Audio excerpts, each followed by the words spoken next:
Hello everyone and welcome back to JJD TV. I'm your host Josh, and today we are going to take a look at the Canadian Men's National Team's World Cup journey, and I'm going to give you my 5 biggest takeaways on it. There was a ton of successful things we saw, some negative things we saw, but more importantly, there was a lot of lessons there that Canada could hopefully take and build towards 2026. So hopefully you guys are excited for this, and if you are, as always, be sure to drop a like, drop a sub, and let's get into the episode now.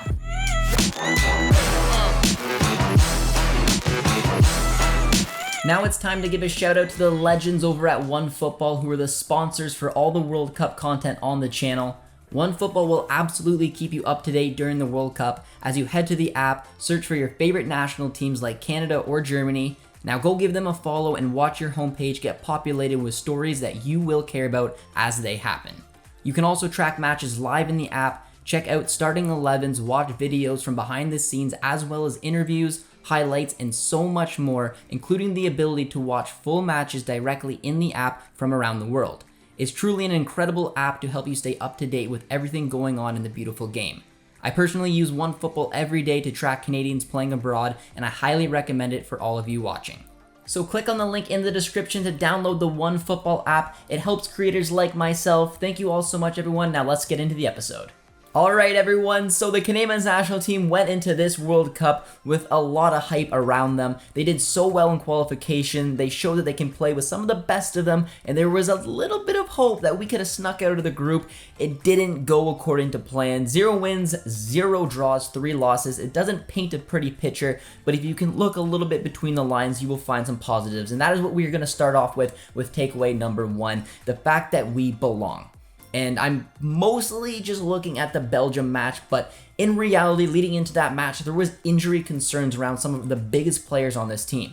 Milan Borjan in net obviously didn't have the best of tournaments, but there were some injury concerns surrounding him. And then the 2 biggest ones was Stefan Eustachiou, who we found out was not playing nearly what he needed to be. He was supposed to be at 100%, that's where we wanted him, and if I had to guess, because I don't 100% know, I'd say he's probably playing around that 70 to 75% mark. Still fantastic as Stefan Eustachiou is, but we didn't get him where we wanted to, and unfortunately he had to get subbed off at halftime during the Croatia match. He missed the Morocco match entirely, so who knows how much better maybe he could even played in that Belgium match if he was at 100%. And finally, Alphonso Davies, who was the one who I think we had the biggest concerns around, but he managed to make it. He managed to play pretty much every single second of the 3 matches. He didn't have the strongest tournament, but we still don't even know how fit he truly was, despite playing a ton of minutes. But regardless, doesn't matter how fit these players were, the start of that Belgium game, they came out on fire, immediately leading to a penalty, which, in my opinion, if you're asking me right now, I know it's a cold, hard fact, but that was the turning point around the tournament.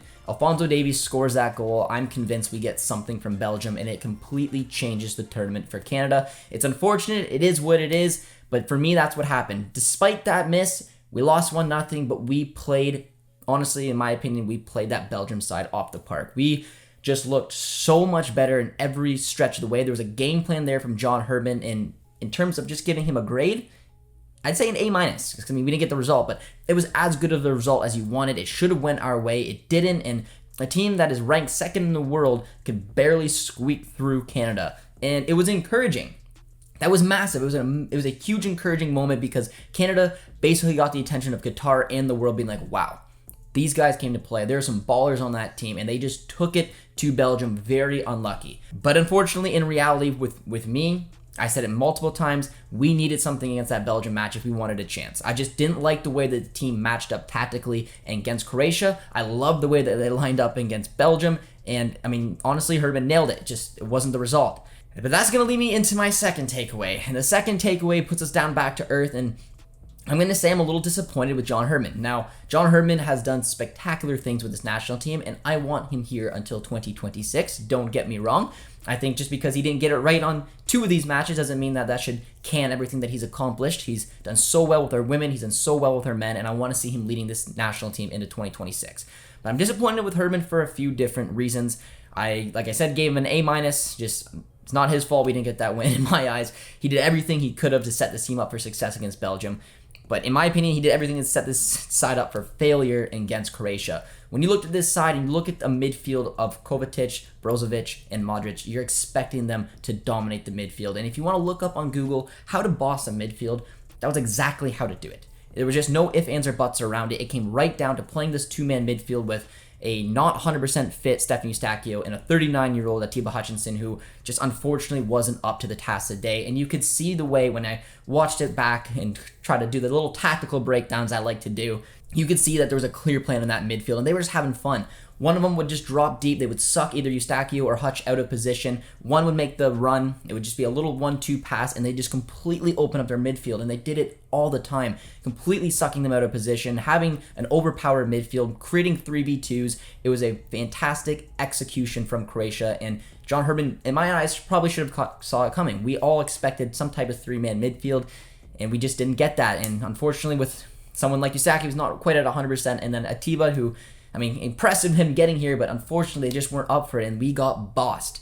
I also think it didn't help that we scored early because it just created a change in the perception of the match that just didn't go Canada's way, unfortunately for that. And then going on there, I mean, it was over, so take this with a little grain of salt leading into the Morocco match, but I put this a little bit on the players as well, but when we looked at that side, you'd expect maybe, all right, that three-man midfield we were screaming for, Piet, Osorio, Kone, shake it up. Give us some stability in the midfield, and instead he goes 4-4-2 and he puts K and Osorio, a very unbalanced midfield that just did not look like they knew what they were doing. That entire first half was one of the worst halves of football I've ever seen this national team play under John Herdman, and it was incredible to see the turnaround of events in the second half because they did have a good second half, but he got it wrong. I didn't like the lineup from the beginning. I had a lot of question marks, and when you watch them, you could tell there was no cohesion, whether it was the players just giving up because they were done, or was the fact that this personnel didn't work together, but they had no idea what they were doing in the midfield. They got bossed around in that first half. They were lucky to still be in it, and then they turned it around and had a really impressive second half. But I think John Herdman, who's gotten so much right for this national team for so long, unfortunately at the biggest occasions, he got two of these matches wrong. Like I said, I still think it goes back to the Belgium match. If we got something out of that, maybe that could have changed some things up. It just, unfortunately for me, wasn't there. That leads into my third takeaway, saying, unfortunately, on the negative side, I was disappointed with some of our big players, specifically Jonathan David and Alphonso Davies. Alphonso Davies, like I mentioned, I don't know. I don't know the percentage of his fitness, but the fact that even in that last match he was playing as a striker, which I also just don't like. Alphonso Davies needs to play on the wing. I'm sorry, that's where he needs to play. You've seen Jonathan David go match after match after match when he doesn't get the service. He's isolated up there, he's bored up there, and he just looks like he doesn't have any type of impact on the match. You can't double that up and put two of the most important players, Davies and David, up there in an opportunity where they're not going to get the ball and not going to be able to do what they do. Especially Alphonso Davies, who has got lightning pace, loves to run at defenders 1v1. He's got defensive responsibilities as well of being a left back, left wing back, and I just didn't like where he was featuring, so that tells me maybe he wasn't at 100%. But regardless, these players unfortunately just didn't have the best of tournaments, specifically Jonathan David, because this was a huge opportunity for Jonathan David. He's been linked to Manchester United, he's been linked to Inter Milan. This is an opportunity for him to make a big five move, and unfortunately right now, you saw the media going after David being like, he's not worth it now, he's not worth it. And again, it's a little harsh off of 3 matches to give that to JD, but in all honesty, he didn't really have any impact on any of the matches. I thought he had a really good work rate in the Belgium match, just wasn't obviously able to capitalize on anything. In the other 2 matches, he was really, really quiet. Davies going a little bit of everywhere. I think Herdman, in my eyes, needs to work on him having a more specific role. I don't like Davies in a free role. I don't like him playing as a striker. I don't like him dropping in as a 10. He needs to play on the winger. Or a midfielder, or even a fullback. Play him where he needs to be. In my eyes, it has to be left wing back, left mid, or left wing. That's where you're going to get the best of Alphonso Davies, because that's the profile that he is. He's not this creative number 10 / striker. That's not where you're going to get the best out of him. I don't know if this position's depended on him being fully fit or not, but I was really disappointed. I know he scored a goal, but he did have the penalty miss, and I think since then it kind of got into his head. But when you go into these tournaments, you need your number 1 guys scoring. You need them to impact the match. And unfortunately, our 2 biggest guys just had a bit of a quiet match. It was some underrated performances from Kamal Miller, Alistair Johnson, even Richie Larea, Stephen Eustachio when he was able to play. That I kind of got my eye a little bit more than everybody else. It was unfortunate, but that also kind of leads in now to my 4th takeaway, and that is a lack of depth in our midfield, and that was apparent. I talked about basically the Croatian match and not wanting to see a 2-man midfield. Well, in my eyes, it's because John Herdman didn't really trust having a 3-man midfield. He also didn't basically trust anyone else to come in and replace Hutchinson, who was having a poor match, and he lasted a lot longer than he needed to. I just didn't really see what's going on. And now that I'm doing a kind of a look towards 2026, it's like, all right, where is these pieces? Where are they going to come in when Hutchinson goes out? who's going to be able to replace him. And it's the depth in the midfield is something that is a bit of a concern, specifically off the bench as well. And I don't know how we're going to do it, but I'm hoping some diamonds in the rough can make some big strides over the next 4 years, because our midfield is definitely slacking right now. We need to kind of boost up the depth because we have an opportunity to potentially change the way that we're going to play the Croatia match.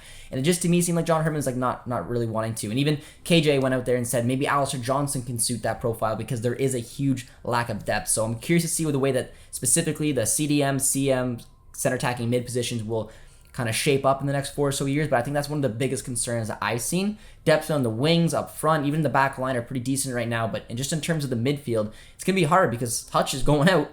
You got Eustáquio, great. Hopefully Kone can take some big steps, and you need to really find hopefully a number 6 that we can potentially develop. Maybe a Justin Smith, but for me that was a big apparent. You need midfields, you need that spine to be able to do things in the World Cup, and for me, unfortunately, we just didn't seem to have that. However, we're going to go into my 5th and final takeaway, and it is going to be a positive one, because when you heard John Herdman talk about how national teams usually do, how the success happens, it's because they have players that are playing at the highest of levels. He said they're having players playing in top 5 leagues in top 5 clubs. Probably a little unrealistic to think that that's going to happen with the bulk of this national team. But what this did was able to give the Canadian side an opportunity to go on the biggest stage and get some attention. Now, a lot of these guys were already doing it before because they were having success at club level. We were hoping this could be a big launching pad for some of them. And I think that Belgium game did a really good job of that because it got a lot of attention in Qatar. They were the talk of the town for the first match day with that performance. And hopefully some of these guys, the trickle-down effect that maybe by the time 2026 comes, you look at our starting 11, all of them are playing in Europe. And that's got to be the goal. And just off the top of my head right now, Kone's got to move. Johnson's got to move. We know that David, again, not the tournament, it's going to help him, but he could get that bigger move. He's already in Europe. We know that Tejan's already in Europe, but could get a bigger move. Zorio was linked. He wants to go to Europe. We know that maybe Kamal Miller could earn it. Even Joel Waterman has been linked with Fenerbahce. So this was a huge opportunity to get a ton of experience for these guys because the core of this group should be involved in 2026. They'll have a World Cup under their belt. They had a decent performance, a really good Belgium match, like a pretty poor Croatian match, but chunks were okay. And then they had one good half in the Morocco match. But these experiences will come a long way for them, and they will be better for it. But I want this to be a launching pad. I want to see these Canadians take that step to Europe so they can play in the best of leagues, and we can hopefully round out this team so the depth won't be an issue. We have those players playing at these elite levels, and it's going to go a long way. And we're already seeing it. 2 Canadians are already heading to Europe, and hopefully more will follow. So it was just overall an incredible experience seeing that this national team has come so far. There's still a lot more work to do. It sucks to go pointless basically after 3 matches. It's not what you want to see, but if you look between the lines, there's a little bit more to that. I think we were very unlucky to go pointless, but there's still a lot that we can learn from Herdman as well, because I want him to be here for 2026. And I just think that this is a good opportunity for these players to get these types of moves that will just make the program better, will make the side better. But I will let me know what you guys think. Those are my 5 biggest takeaways, just taking a big picture at it. There's a lot more negatives, I kind of thought, just given some of the performances and some of the decision-making in my eyes, and genuinely just some of the performances once Canada was officially eliminated. Just, a little toothless performance in that first half really bothered me against Morocco, but they did shape up. So let me know down in the comments if you believe my 5 takeaways are fair, if you have anything you want to add as well. Hope you guys did enjoy this episode, and if you did, as always, guys, be sure to drop a like, drop a sub, and we'll see you soon. Cheers, friends.